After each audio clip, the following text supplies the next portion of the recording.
Freakonomics Radio is sponsored by Hotels.com. Hotels.com gives you access to hundreds of thousands of hotels worldwide.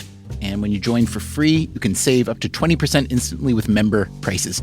Plus, every stay earns rewards. So when you book one trip, you're already lowering the cost of the next one. Hotels.com is simple, rewarding, and designed to help you get more out of every stay. Sign up for free and book today. Hotels.com. It's all in the name. Freakonomics Radio is sponsored by Amica. You know what they say, if you want to go fast, go alone. If you want to go far, go together. So go with Amica and get coverage from a mutual insurer that's built for their customers, one that looks after what's important to you together. Auto, home, life, and more, coverage that fits your unique needs. Amica helps you protect what matters most. Visit amica.com and get a quote today.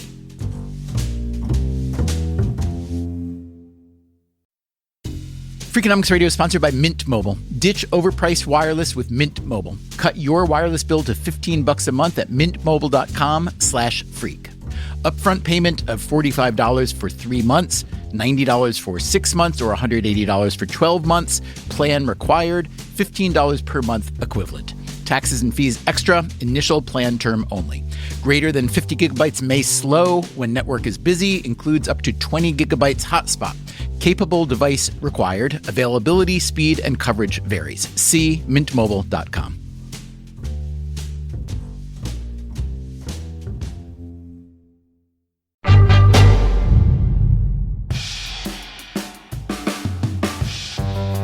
Before we start today's episode, an announcement. A birth announcement. There is a new weekly show in the Freakonomics Radio Network, a show I think you will love. In fact, we know a lot of you already love it because we put out a few pilot episodes earlier this year, and the response was strong. The show is called The Economics of Everyday Things, and it's hosted by Zachary Crockett. You can get it right now in your podcast app, so go do that. Just look up The Economics of Everyday Things and follow or subscribe for free. To hear a sample, just stick around to the end of this episode. And now, here's this week's episode of Freakonomics Radio.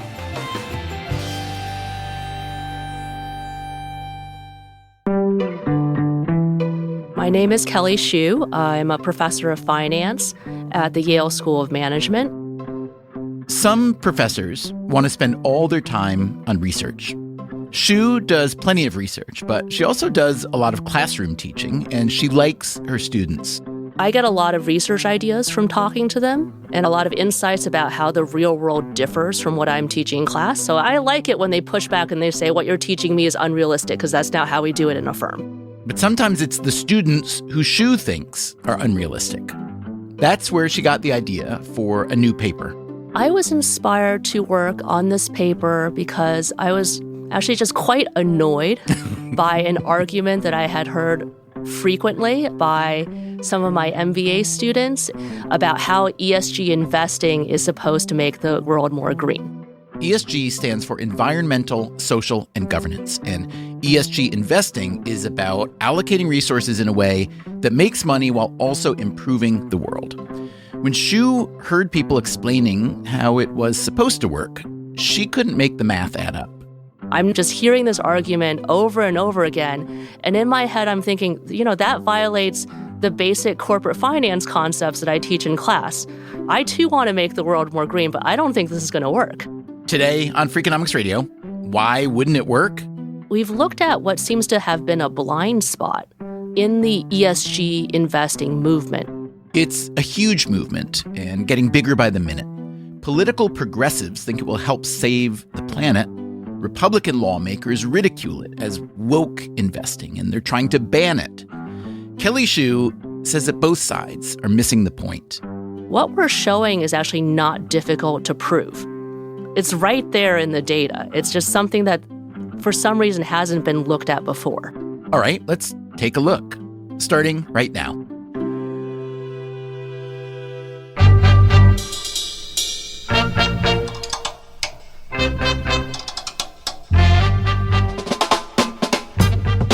This is Freakonomics Radio, the podcast that explores the hidden side of everything, with your host, Stephen Dubner.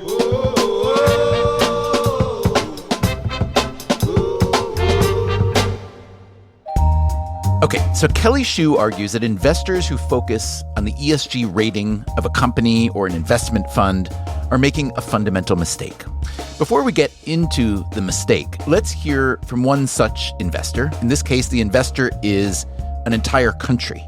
Okay, so my name is Karina Smith E.S.G, and I'm the Chief Governance and Compliance Officer for NBIM, which is Norges Bank Investment Management.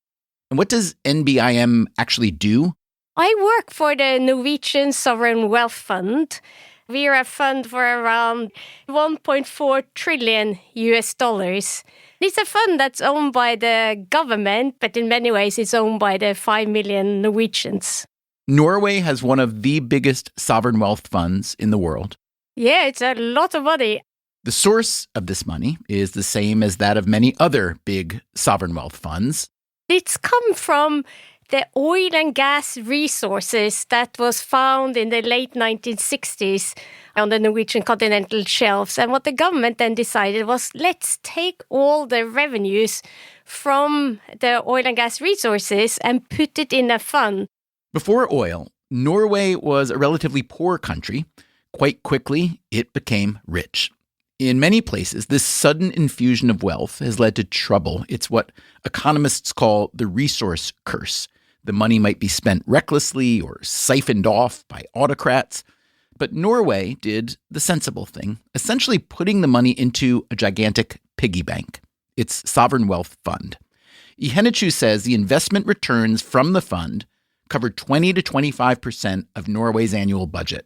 The fund pays for every fifth teacher, nurse, road that's being built. I often say it's easy to be a politician in Norway because they have a free 20 to 25% of the budget that they don't need to find anywhere.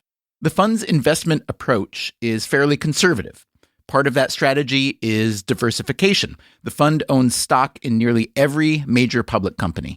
Yeah, around 9,000 companies. So we own around 1.4% of every listed company in the world.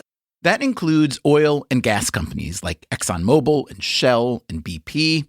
On the one hand, this makes perfect sense. Norway's own wealth came from oil and gas. On the other hand, it's not very diversified to invest in energy firms when all your wealth comes from energy, especially since energy prices can be so volatile. But also, Norway considers itself an enlightened place, a place where the threat of climate change is taken seriously. So, in 2017, the fund's managers proposed selling off the oil and gas stocks in their portfolio. This led to a good bit of friction and debate. In the end, it was decided to sell out of just pure upstream oil and gas producers. Upstream producers being what? Being a company that just focuses on exploring for where oil can be and drilling it up. But they kept their investments in the larger, more integrated energy firms. So the Exxon, Chevron, BP, Shell type of companies continue to stay because they do much more than just upstream production. If the Norwegian fund had fully divested from oil and gas companies, that would have meant selling off around $37 billion in stocks. Selling off just the shares of upstream drillers, that was about a $6 billion sell-off. And there are some other industries they decided they don't want to own at all. Yes. So coal is a product we're not supposed to be invested in. Coal being, of course, a particularly dirty fuel, but also tobacco, cannabis for recreational use, and certain type of weapons. They've also sold off companies with business models they consider unsustainable for one reason or another. A lot of companies involved in deforestation. Some companies, if they're reliant on child labor to survive, we don't think that's a sustainable business model. Every quarter, the fund combs through its portfolio to see if there are other companies they want to sell off. We have sold out around 400 plus companies. This is exactly what ESG advocates would like to see. If a company has a low rating on environmental, social, or governance dimensions, investors should pull their money and put it elsewhere, like into a company with a high ESG rating. It's always been strange that E, S, and G are bundled together. That, again, is the Yale economist Kelly Shue. Various publications have tried to survey ESG investors to estimate how much they care about the E and the S and the G. And it seems like these funds on average care 50% about E, a little bit about S, and far less about G. So there is a ranking of how much they care about these three letters. So Shue decided to focus on the E as well, the environmental impact of a given firm.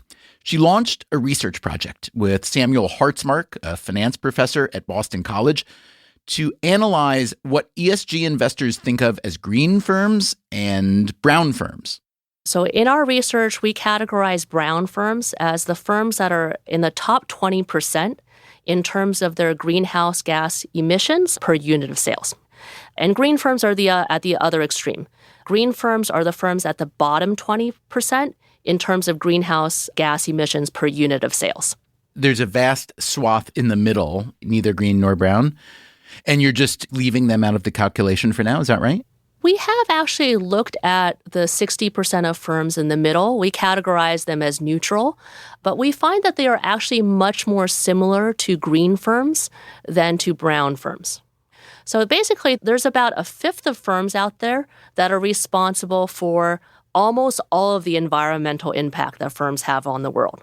Name some brown firms that people would recognize. So they're active in energy, agriculture, transportation. Names that you might have heard about are Martin Marietta Materials, which is a building materials firm, Duke Energy, which is an energy firm, obviously, Southwest Airlines, a transportation firm. There's also Tyson Foods, DuPont, FedEx. And then name some green firms. Green firms tend to be services firms. So think Spotify, Prudential, Goldman Sachs, Allstate, MetLife, American Express. Silicon Valley Bank, which recently collapsed, is one of the greenest firms in our sample, which makes sense. How can a bank pollute that much, right? Okay, so that's how Shue and Hartzmark categorized the firms, but what exactly were they trying to learn? Our research really only looks at two simple questions. The first question is, if you raise the cost of capital for brown firms, how would they react? Raising the cost of capital is what happens when ESG investors sell off shares of brown firms and redirect their money to green firms, giving brown firms less investment capital to work with. And the second question is, do brown firms have any other incentives to become green based upon ESG investing so far? What I've heard from ESG investors, as well as from my own MBA students who are incredibly excited about ESG, they're very well-intentioned people, they talk about how by punishing brown firms, that is somehow going to motivate these brown firms to become more green. So the idea is if we all collectively choose not to invest in brown firms, then it will be very expensive for them to raise financing, and somehow ... that's going to make them more green.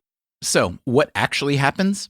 Shue and Hartzmark recently wrote up their findings in a paper called Counterproductive Sustainable Investing, the Impact Elasticity of Brown and Green Firms. Let's start with the green firms. How much are they helped by the extra money from ESG investors? What we found in the data, when we looked at empirically how brown and green firms have changed their environmental impact in the past with respect to changes in their cost of capital, what we found is even if it gets easier for these green firms to access capital, their environmental impact barely changes. And that's just because they don't have much to change. Right. They're mostly services firms that already don't pollute. So when they get more money, they continue not polluting. And they're also not the best candidates for developing green technology because it's not part of their business model. But what about focusing investment, let's say, on green energy firms, startups or otherwise? I think that's a very promising strategy if they were to target their efforts at subsidizing and promoting firms that are developing new green technologies. I just don't think that describes what the movement is doing right now. There is a part of the ESG movement that I think is quite promising. They usually refer to themselves as impact investment funds. They're marketed as niche, risky, and specialized products, though. These target impact funds, they account for less than about 1% of the portfolios invested in ESG. In other words, most ESG money isn't going to companies that are developing new green technology. It's going to firms that already don't pollute much, like banks, insurance companies, software firms, and so on. And they use that capital to expand their normal low-polluting activities. And what about the brown firms? How do they behave when ESG investors pull their money? When the cost of capital increases for brown firms, they seem to react by becoming more brown. How do they do that? Well, they continue business as usual, which is brown, or they might cut some corners on compliance efforts or pollution abatement efforts. And that's all going to deliver plenty of cash right now and profits right now. Alternatively, brown firms can choose to become a little bit more green. But to become green, they have to invest in new production methods, new pollution abatement efforts. So this green investment is going to cost money right now. It's going to cut into profits this year.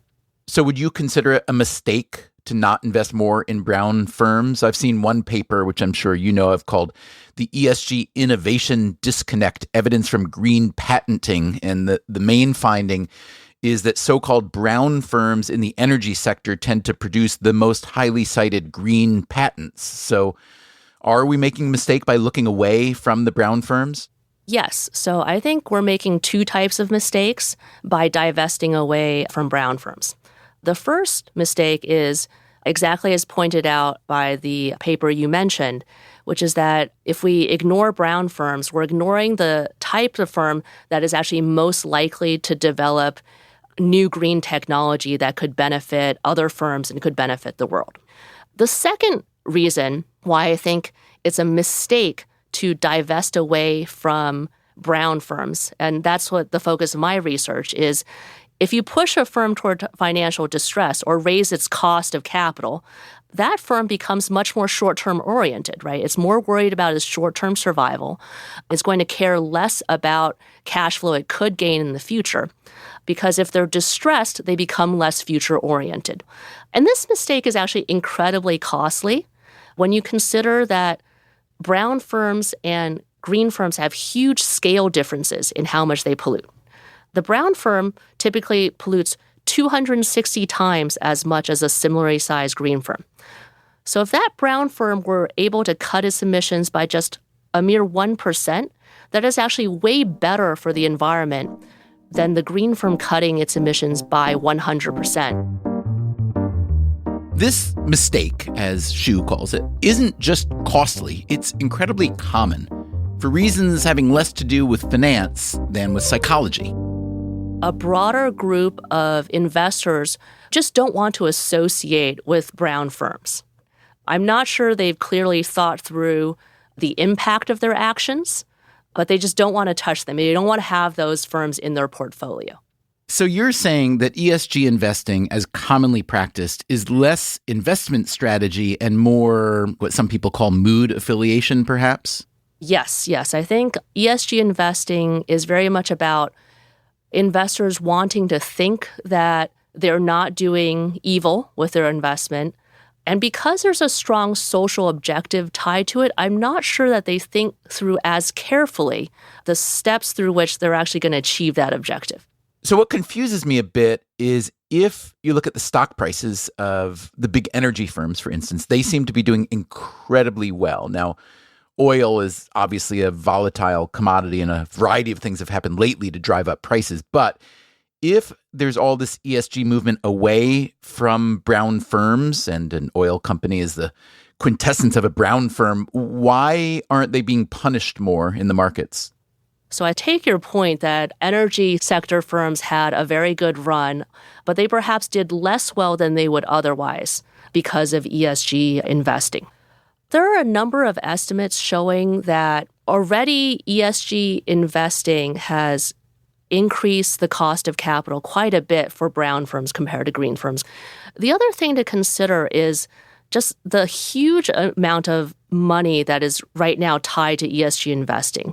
So there's a Bloomberg Insights report that shows there's about $35 trillion globally invested in ESG.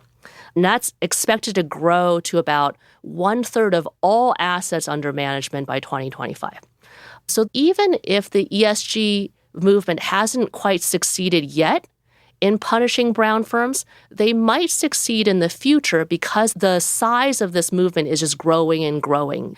And if so, we really have to consider what would actually happen if they succeeded in punishing brown firms.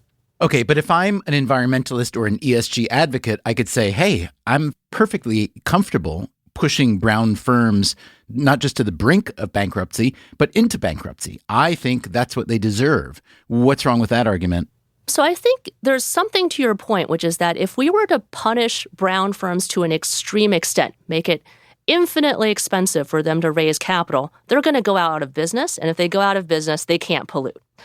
The problem is that brown firms exist in a lot of sectors that are actually crucial to a well-functioning society. So it's not just coal mining, which we might all think of as evil and could be easily replaced. It also includes agriculture, transportation, building materials, natural resource extraction. So these are sectors that are quite valuable. And I think it would make more sense to try to make these sectors more green per unit of output, rather than to say we can eliminate them entirely. But if I'm willing to no longer, let's say, eat food that comes from the agricultural sector or move around via the transportation sector or be in a building thanks to the building materials sector, then I can, with a clean conscience, happily drive the brown firms out of business and not worry about it, right? As long as I'm okay with all that. Yes, if you are willing to purely consume financial and health services and the insurance sector, then we can drive brown firms out of existence and you would be completely fine. So do you suggest that investors, whether individual, institutional, or the investment firm side, that they collaborate more with brown firms rather than demonize and not invest in them? Yes, my analysis shows that brown firms are the firms with the greatest scope to change their environmental impact. So in addition to investing in brown firms, it might be helpful to engage with their management. I'm a big fan of the efforts of Engine Number 1. What these investors did is instead of just divesting away or attempting to punish ExxonMobil, they engaged with its board of directors and exerted shareholder pressure for ExxonMobil to change its environmental impact for the better. Coming up after the break. I am Chris James. I am the founder and CIO of Engine Number 1. And I'm Stephen Dubner. This is Freakonomics Radio. We'll be right back.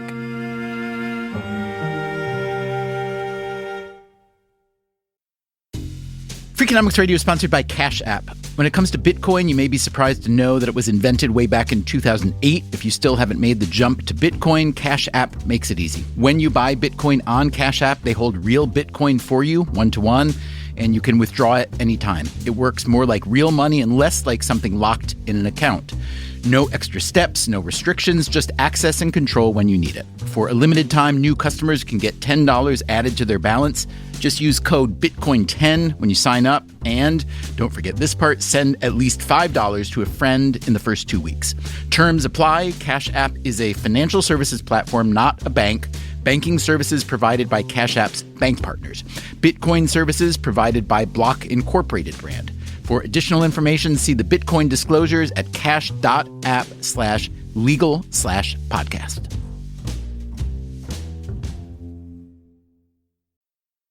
Freakonomics Radio is sponsored by Figure. Did you know that 40% of homeowners own their home outright? If that's you, don't let your equity sit idle. Tap it with a home equity line of credit. Figure, the #1 non-bank HELOC lender in the U.S., helps tap equity you've built in your home so you can do things like tackle a renovation or pay down debt. HELOC is a line of credit secured by your home. You can draw what you need, repay, and draw again. Figure offers a 100% online application. Get approved in 5 minutes and funding in as few as 5 days. It's faster than a bank loan and cheaper than a personal loan. Check your rate today without impacting your credit at figure.com/freakonomics. This post is sponsored by Figure, NMLS ID 1717824. Figure is an equal housing lender. For more information about their licensing, visit nmlsconsumeraccess.org. Figure's HELOC is subject to credit approval and terms apply. Freakonomics Radio is sponsored by Square, the business platform that helps sellers become neighborhood favorites. No matter if you're selling 3D printed art or running a design studio, Square helps you run your business without running yourself into the ground. Square was made to work on the go, so you can sell wherever your customers are. With Square, you can track sales, manage inventory, and access reports in real time, whether you're in the shop, on the go, or running things solo. Square supports every major payment method, including tap to pay, and offers instant access to your earnings through Square Checking. Sellers save an average of 44 hours per month by skipping bank transfer delays. With Square, you get all the tools to run your business with none of the contracts or complexity. And why wait? Right now, you can get up to $200 off Square hardware at square.com/go/Freakonomics. That's SQUARE.com/GO/Freakonomics. Run your business smarter with Square. Get started today.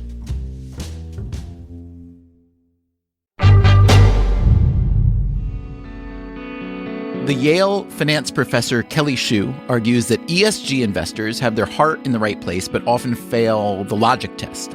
She says that by simply selling off shares in so-called brown firms, they incentivize those firms to keep polluting.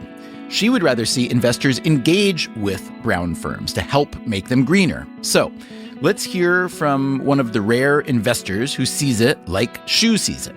Chris James is the founder and chief investment officer of Engine No. 1 in San Francisco. For years, he ran a huge hedge fund focused on technology. The idea to start a new kind of firm, he says, came from a family dinner in 2019. I always consider myself an environmentalist, and my son called complete bullshit on me being an environmentalist because I invested in oil and gas. And as I tried to explain how I did both, I realized my answer was just awful. And he looked at me like, with that forehead all wrinkled up, like, that makes no sense. And so I went back and thought about this. Was it a kind of Saul on the road to Damascus moment, or was this just a natural evolution for you to go from that hedge fund guy to the guy that you are now? I knew that the world was changing, that the investment strategy that had been successful for me for the previous 29 years was not the investment strategy that I felt was going to be successful going forward. And can you identify why you believed that? One of the issues was the transparency that we currently had on companies and their impacts allowed us to start to think about how companies' externalities would affect the long-term business model. So transparency was a function of the digital age, just flat out, whether it was Glassdoor or just how much information we had on companies. Can you describe in a bit more detail the mechanisms by which the digital revolution, whatever we want to call it, led to that transparency? Sure. I'll take a stab at this. So I do think that the transparency to some degree is a result of the movement towards looking at sustainability as a factor in investing. Transparency because of the E.S.G rating systems. I don't want to get too bogged down on this, but the criteria or the data sets that have come out of the rating system are a new tool. However, the rating system itself, I'm not a huge fan of. Let me pull back for a second here. Chris James is saying two interesting things. One is that the E.S.G movement itself is driving corporate transparency, and most people would agree that corporate transparency is a welcome thing. So, score one for the ESG movement. But he's also saying that ESG ratings put out by firms like MSCI, Sustainalytics, and Bloomberg aren't very useful. I don't think there is any correlation between the multiple rating parties, which means there's no link between what does good or what does bad look like. And why is it so hard to come up with a more predictable, more robust rating? Well, because each of the companies doing this are trying to create a moat for their own business and create a rating system that ultimately becomes similar to the rating system that we have on bonds. And we're not advanced enough on the data sets for that to be effective. It is much easier just to say green is good, brown is bad. I mean, my life would be so much easier if I could just do that, I can tell you.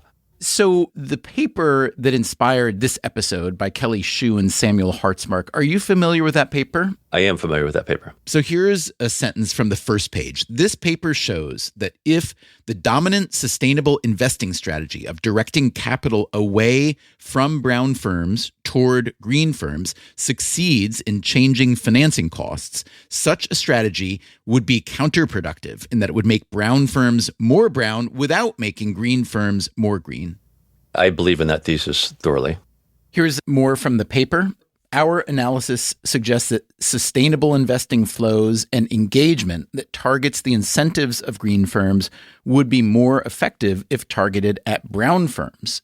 And then there is a footnote that cites your firm. While engagement is not as common in the real world, there are some notable examples, such as Engine Number One, which has successfully engaged with ExxonMobil to change its environmental impact. Let's get into the details and unpack this. Sure. And let's go back to the very beginning, which is how do you choose ExxonMobil as a potential candidate to engage with to try to drive value creation by making the business more sustainable? When you start looking at any potential activist target, you look for an outlier. And ExxonMobil was an outlier in that they had phenomenal assets, they had phenomenal engineering talent, yet they had underperformed for nearly a decade their peer group. This was a company who invented the lithium-ion battery. It's a company who was the first to actually scale solar production. They had incredible engineering talent that could actually bring projects like large-scale carbon capture to market. And so what we saw was a company that while they had these great assets, you had no one on the board with any energy experience. What it ultimately came down to was a governance issue that existed because there was not anyone with energy experience on the board. They don't really understand the business. What is your relationship like with Darren Woods, the ExxonMobil CEO? Well, we have some conversations with senior management team periodically, but it's not we're not super close. I don't have any sense of how much the board matters in a typical publicly owned firm. I see some boards that seem to be total crony rubber stampers and some that seem to be incredibly thoughtfully assembled to really try to maximize the goals of the firm. So in the case of ExxonMobil, tell me who was on the board and what were they not doing that you think would have made the firm perform better? Oftentimes, and this isn't just Exxon, but many of the large companies, you have the duration that the CEO looks out very much tied to the duration they think they're going to be CEO. And the board's role supposedly is to pick the right management team and then ensure a great transition and ensure they execute on a long-term strategy.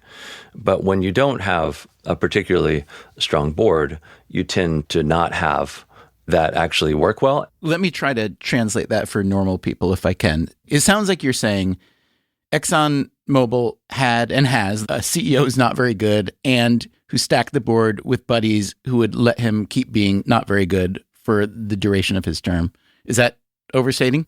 It's a little oversimplifying because what Exxon had not done is they had not executed particularly well over the several years that he had been CEO.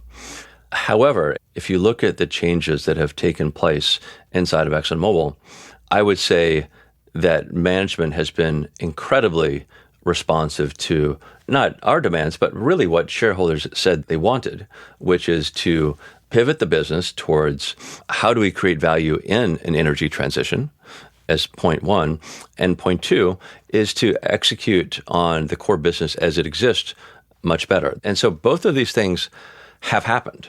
ExxonMobil has a target of spending $17 billion between 2022 and 2027 on decarbonizing their operations. And so the question is, why can they afford to do this? And the big reason is because they have managed to pay down the debt load that they had. When we started the activist campaign, they had just hit $70 billion in debt and had to cut back capital spending because they had gone through their own self-imposed limits on the amount of debt they're willing to have on their own balance sheet. And this was a point made in some of the research papers we've spoken about. If the company is in good shape, then they tend to invest in things like decarbonizing their operations because they think that gives them value creation opportunities. And I think that's exactly what's happened here. So the more I hear you talk, Chris, it sounds as though your activism against ExxonMobil was not so much decarbonizing per se as governance that would allow decarbonizing. Is that accurate? It was very much a governance issue. I know this is not the picture often painted in the press. If you go back and look at our initial letter that we made public, we asked that the board appoint 4 people with successful energy experience. We asked them to have disciplined capital spending. We asked them to put together a board committee that would look at the energy transition and the opportunities associated with that. And fourth, we asked them to align the incentives of compensation with value creation, not production growth. And there's nothing radical about those 4 statements.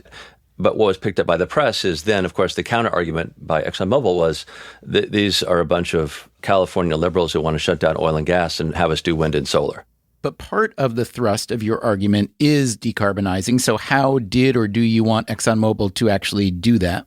What we like to say was the energy transition should move from being thought about as an existential risk to our business to a humongous opportunity for our business. And I can't stress this point enough, because if you are at a large oil and gas company who has effectively been under attack by most governments, citizen groups, media for the last 20 years, you get more and more and more insular. And so I think over time, the insular nature of the oil and gas companies meant that they were not necessarily as open to opportunities outside of the traditional core business. Here's what I don't understand. Your firm's investment in ExxonMobil was relatively tiny, right? It was like $38 million or something. I think at cost, it was $38 million. And ExxonMobil, gigantic company, the market cap at the time was what? Do you recall? It was hundreds of billions of dollars. It sounds to me as if you're going to, Harvard and saying, I've got $20 and I would really like you to teach more cooking courses or whatever I'm into. Why on earth were you able to create this kind of leverage? Can you tell the story? The story was we felt that we could bring together a wide group of investors in ExxonMobil. Remember, only shareholders can vote in a proxy contest. So bring together a wide group of investors around those 4 points that we made in our letter, that would be good for them as shareholders. What we felt we could do was bring together people who, frankly, didn't necessarily care about environmental impact to people that really did care about environmental impact, because the changes that we wanted to make were going to be good for both. After Chris James published his letter calling for changes to the ExxonMobil board, he spent the next few months trying to persuade investors that the new board members he was proposing would make the company more profitable and more sustainable. Then came the day of the board vote. I was incredibly nervous. They had a large number of investment bankers and advisors. We were, I think, probably less than 15 people. But I think what we had on our side was a very common sense argument that the changes that we were asking for would be good for all shareholders. And I think that's how ultimately we managed to win the 3 board seats. What have been the biggest changes since this event with the new board members? The biggest change is probably starting the low carbon solutions business. Carbon was something to be feared and something that was an existential threat to their business model.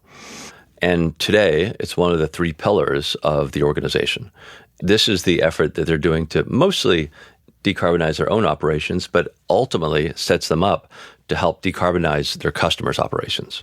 And so that's what we felt was a tremendous business opportunity, and why you have seen companies like ExxonMobil come out in favor of the Inflation Reduction Act, because it is a business opportunity for them to provide their customers with a lower carbon footprint for the businesses that they operate.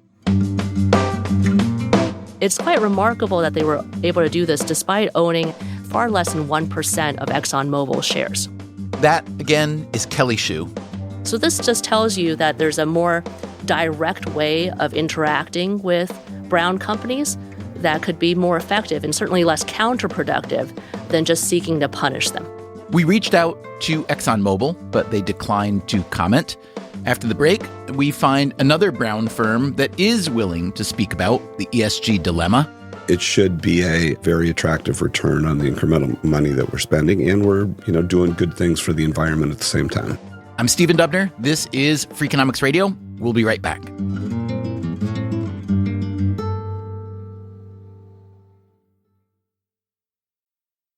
Freakonomics Radio is sponsored by Southern New Hampshire University. The best investments are the ones you make in yourself, and no one knows that better than Southern New Hampshire University.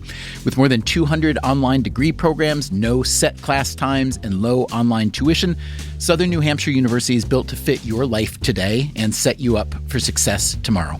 Education is an investment. Why not make it a smart one? Apply for free at snhu.edu/Freakonomics. Freakonomics Radio is sponsored by Zip System. Zip System building enclosures are designed as one integrated roof and wall system that makes it faster and easier to create a tight, dry building enclosure. Instead of a mix and match approach, all components work together as one system, eliminating the need for house wrap and felt. Because they keep your build protected against weather starting from day one, that means fewer steps and less opportunities for delays. Explore their family of products and learn more at zipsystem.com. Freakonomics Radio is sponsored by TalkAboutPD.com. Let's talk about Peyronie's disease, or PD. It's not widely talked about, and some men may feel reluctant to bring it up, but it's more common than you would think. PD can happen when scar tissue builds up under the skin of the penis, causing a curve with a bump during an erection that for some men may lead to pain during intimacy and impact mental health.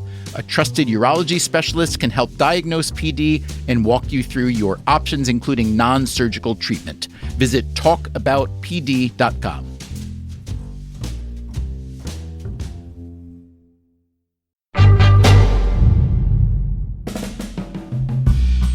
In a recent research paper, Kelly Shue and Samuel Hartzmark found that the ESG investing movement, despite its good for the planet intentions, doesn't actually do much for the planet. That's because the primary ESG strategy is to invest in firms that are already green and can't get much greener, and to disinvest from brown firms, which raises their cost of capital and encourages them to make short-term decisions, which often leads to more pollution rather than less. Kelly Shue would like to see ESG investors engage with brown firms rather than shun them. That's what happened with the activist investing firm Engine No. 1 and Chris James, as we heard earlier. But there aren't many activist firms pushing in that direction. So, how else might brown firms be incentivized to get greener? Well, there's always government funding.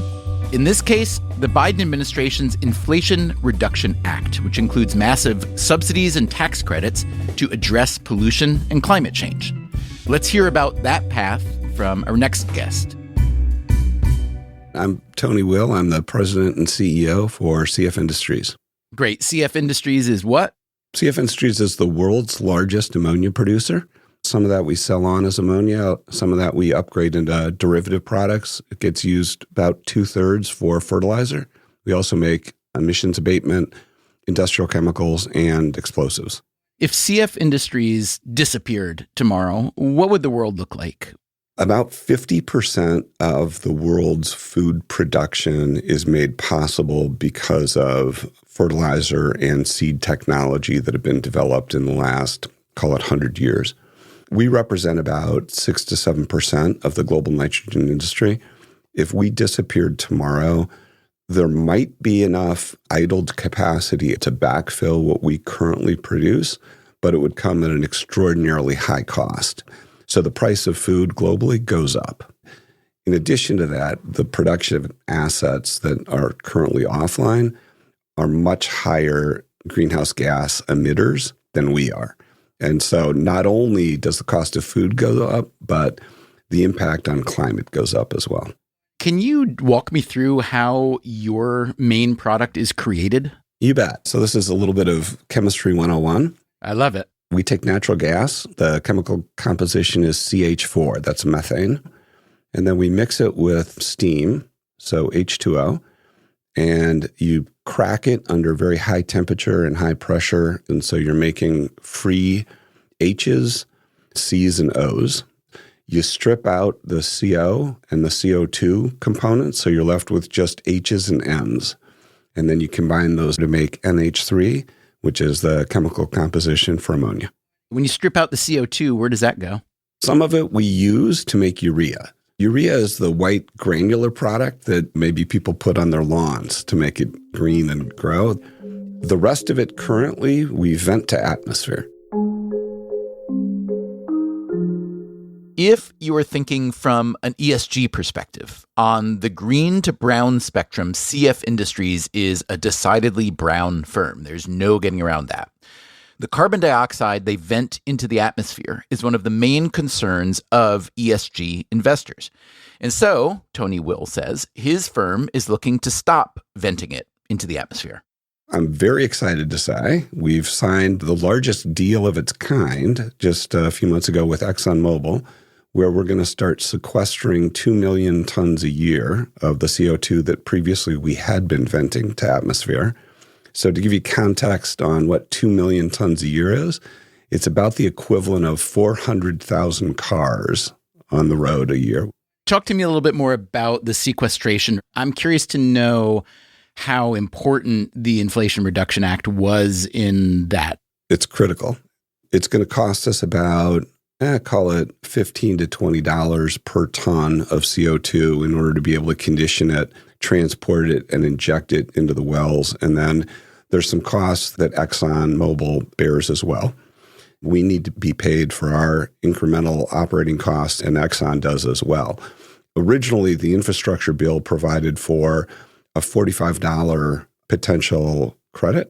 $45 per what? Per metric ton of CO2. And then the Inflation Reduction Act took that up to $85. Wow. So this is a money maker for you, theoretically, yes? With appropriate volume, it should be a very attractive return on the incremental money that we're spending. And we're, doing good things for the environment at the same time. What are the odds you would have done this without that government subsidy? Well, we made a commitment to decarbonize our network before these programs were put in place. I think the big question, Stephen, is more about timing as opposed to if it was going to happen. I think longer term, it was going to be a requirement to happen. In other jurisdictions in which we operate, Canada, the UK, there are carbon taxes that continue to go up. And at some point, it becomes an economic necessity to do this kind of sequestration with CO2 that we were otherwise venting. But the U.S. has taken a very different approach, which is much more the carrot as opposed to the stick approach. So the research paper that this episode is based on by Shue and Hartzmark argues that the dominant ESG investing strategy provides weak incentives for so-called brown firms like yours to become greener. How does that fit your experience? Well, part of the challenge with the paper is the way that it defines green versus brown, which is carbon intensity as a function of revenue. So theoretically, that means CF Industries could go out and buy a very high turnover business like a retail company. And all of a sudden tomorrow we look much cleaner and greener, even though maybe the emissions profile of our ammonia business has gotten worse. So what it encourages is hiding away high emissions businesses within portfolios of very large revenue bases. And I think if you really want to get more to the point and sophisticated about these things, they need to be sectoral in terms of the way that you evaluate them. So one implication from this paper is that so-called brown firms, if they don't have access to affordable capital in the markets, will stay brown. What's your take on that? I think it really depends upon what the regulatory environment that surrounds you is. Canada has a regime right now where cost of carbon continues to march up. If you don't have access to capital and you're not able to meet it, what you're really doing is just carbon leakage, which is you're going to shut those production facilities down and shift that production to a part of the world with higher emissions profile, which is not good for anybody. Let's pretend for just a moment that this paper that we've been discussing goes viral and a lot of investors, individual, institutional, you name it, say, oh, wow, we've kind of got it wrong. We're trying to steer more and more money to these so-called green firms, which are often green because they happen to be an accounting firm or a marketing firm. And it would actually benefit society much more to invest more in brown firms so that they can make their browner processes green. And all of a sudden, trillions of dollars start flowing toward sectors like yours. If that windfall were real, what would you want to do with the windfall? What would you accelerate in your firm? What would you eliminate? What would you perhaps acquire? Yeah, I think what I would hope under that scenario is that the investment dollars differentiate those that have a real plan of action and are taking tangible steps to decarbonize their network versus those that are just along for the ride. And I think in an environment where dollars did flow to actually help brown firms decarbonize their network, which is good for the planet, I think what that would do is to help us accelerate some of the decarbonization initiatives that we have some engineering solutions for, but we don't have financial solutions for at the moment. When Tony Will says there are no financial solutions to fulfill the engineering solutions, that just means that getting greener is too expensive for the company to afford. And that's why Kelly Shue argues for investing in brown firms that are making an effort to become less brown rather than punishing them by selling off their shares. We can't expect brown firms to eliminate or become net zero within the span of a couple of years, which is what green firms are capable of doing. We have to reward brown firms even if they reduce their emissions by only a couple of percentage points. But it seems that there is a benefit in punishing brown firms for some investors, is it gives them that kind of high moral ground. They may feel better about themselves. They may feel their friends think better of them. If it's an investing firm, they may get to market their green bona fides. That's got to be worth something, yeah? I would hope that once people see my research, and this is part of the reason I very much want to talk about it with you on this podcast, is that I would hope that it becomes less prestigious to do something that can be actively counterproductive. So you're arguing that many people have been operating under an erroneous belief in the benefits of ESG investing. What would you say have been the ramifications to date of what you're calling an erroneous belief? One ramification is that we have about $35 trillion already invested in ESG strategies that aren't clearly described and don't have obviously good consequences. And my research highlights a negative consequence. And in the meantime, these ESG investors are paying relatively high fees to fund managers to provide this service. So one downside of this could be that ESG-oriented investors are actually losing money in terms of fees and returns without getting what they desire, which is better environmental impact. I mean, when you describe it that way, the word that comes to mind is like scam, right? People are literally paying a lot of money for something and not getting that thing. Is that too strong a word? I do think scam is too hard a word because many of these ESG providers, they are delivering exactly what investors claim they want. I wish investors would think more clearly about why they want this, but investors are saying, I want you to tell me which firms are green and brown. I want you to help me invest in green firms and avoid brown firms. There are some investors out there who say, I want to hurt brown firms. So now AQR, which is an investment management company, and others have developed long-short funds. What these funds do is they long firms that are green and they short. So they actually bet and try to hurt firms that are brown. And I don't think they're scams. They're just responding to investor demand. But if I were smart and I believed in the long term and I believed in the research of Kelly Shue and Sam Hartzmark, I might want to short the AQR long short fund, yes? I'm not sure. That's assuming that thanks to my research and this Freakonomics podcast, thank you for covering our research, that we actually dramatically change the preferences underlying a $35 trillion movement in the next couple of years. That's what it would take for your bet to pay off. So you're saying that my belief in our own power is probably 10x your belief in your ability to change the market. Yeah, I mean, that has been a finding throughout the behavioral economics research. People think that they matter more than they actually do, and they're more optimistic about their ability to affect change than in reality.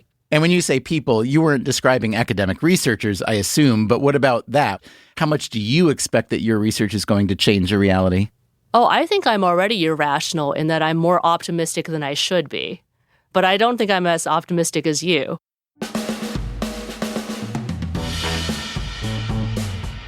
That, again, was Kelly Shue at Yale. Thanks also to Chris James of Engine Number One, Tony Will of CF Industries, and Karina Smith-Ihenichu from the Norwegian Sovereign Wealth Fund.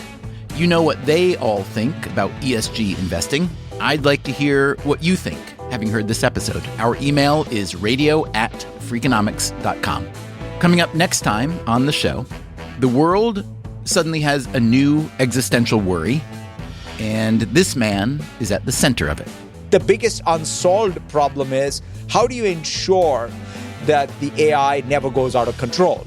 Satya Nadella is CEO of Microsoft, one of the biggest companies in history, and now one of the biggest promoters of artificial intelligence. We speak with him about that and much more next time on the show. Until then, take care of yourself, and if you can, someone else too. And don't forget to stick around till after the credits to hear a sample of the newest show from the Freakonomics Radio Network. It's called The Economics of Everyday Things. Freakonomics Radio is produced by Stitcher and Renbud Radio. You can find our entire archive on any podcast app or at freakonomics.com, where we also publish transcripts and show notes. This episode was produced by Ryan Kelly and mixed by Greg Rippin with help from Jeremy Johnston. Our staff also includes Alina Kuhlman, Daria Kleinert, Eleanor Osborne, Elsa Hernandez, Emma Terrell, Gabriel Roth, Jasmine Klinger, Julie Canfer, Catherine Moncure, Lyric Bowditch, Morgan Levy, Neil Carruth, Rebecca Lee Douglas, Sarah Lilly, and Zach Lipinski. Our theme song is Mr. Fortune by the Hitchhikers. All the other music was composed by Luis Guerra. Okay, as promised, here is a sample of our newest show, The Economics of Everyday Things. I hope you like this show as much as we do, and I also hope you will immediately follow it in your podcast app. When you go to a baseball game, there are a few things you can count on. You'll hear the vendors hollering over the din of the crowd. You'll smell the peanuts, the hot dogs, the ludicrously overpriced beers. And if you're at Citizens Bank Park in Philadelphia, you'll see a 6.5-foot tall, fuzzy, green beast waddling across the field in search of trouble. Even if you're not a sports fan, you've probably heard of the Philly Fanatic. Sports Illustrated called him the best mascot in history. He has sold millions of dollars worth of merchandise, and he brings families to the ballpark at a time when fewer people are going to baseball games. How exactly does he do that? Well, it has a lot to do with the guy who originally wore the costume. I could throw, I could catch, I could do cartwheels, not a lot of gymnastics, but I could dance, I could move really well. I kind of fancied myself as being the secret weapon. For the Freakonomics Radio Network, this is the Economics of Everyday Things. I'm Zachary Crockett. Today, sports mascots. The secret weapon you just heard from, that's Dave Raymond. His story starts back in the late 1970s. As a sophomore in college, he landed a summer internship with the Phillies. I was in the promotions office and, my dad had said, look, when you get this job, you do whatever they ask you to do. Don't say no to anything. So I was stocking shelves. I was cleaning bathrooms up in the executive offices. And then I might be taking the national anthem singer to dinner. But that all changed in the spring of '78. At the time, the Phillies had a problem on their hands. Attendance wasn't too hot. And the promotions department was trying to get more butts in the seats. On the other side of the country, someone had an intriguing solution. More chickening around here as we go to the bottom of the 6th inning. The famous San Diego chicken changing dancing partners here. Out in California, a 20-year-old kid named Ted Giannoulis was making waves at San Diego Padres games by dressing up as a chicken and cavorting around the field. The chicken kind of had a raunchy routine. He actually chugged beer through his beak. This chicken character is just out of his mind, and people are actually coming to the game because they're hearing about him. Professional sports mascots were not a new idea. The Phillies even had their own, Philadelphia Phil and Philadelphia Phyllis, a pair of twins in Revolutionary War outfits. But they weren't designed to entertain. They were more like walking logos or symbols. The performer would wear these big, heavy bodysuits made out of some pieces of wood. They had no mobility. The Phillies saw the impact that this chicken was having in San Diego, and they decided to up their mascot game with a new character. So they went straight to the best people in the business. My name is Bonnie Erickson, and I was the designer of the Philly Fanatic.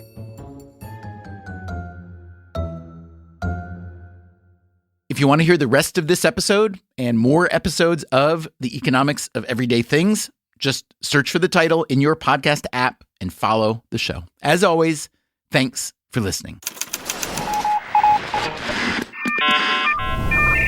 The Freakonomics Radio Network, the hidden side of everything. Stitcher.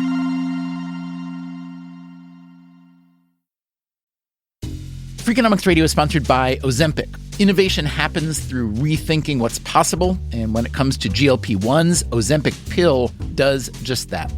Learn more about Ozempic semaglutide tablets, 4 and 9 milligrams, by calling 1-833-OZEMPIC or visit Ozempic.com to view the medication guide and ask your doctor what's possible with FDA-approved Ozempic pill. This Father's Day, when you ship UPS Air at the UPS store, your items arrive on time or your money back, guaranteed at no extra cost. It's like the father of all shipping services. It shows up to the airport way too early, just to play it safe. It's overprotective about all the things that truly matter. And it's always prompt, especially to be with family. Make it your first choice to celebrate your dad. Ship UPS Air with our money-back guarantee, exclusively at the UPS Store U.S. retail locations. Visit the upsstore.com/air shipping for full details. Terms and conditions apply. Everyone's talking about protein lately, but how do you actually get enough of it? Muscle Milk. Muscle Milk has a great tasting new formula with no artificial sweeteners, flavors, or added colors. It's high-quality, complete protein designed to support healthy muscles with fewer ingredients than the previous formula and 26 to 42 grams of protein for when you're stuck in meetings or need a post-workout recovery. Available in chocolate, vanilla cream, cookies and cream, and strawberries and cream. Try the new great tasting Muscle Milk today. Available in stores nationwide. Muscle Milk. Protein for all.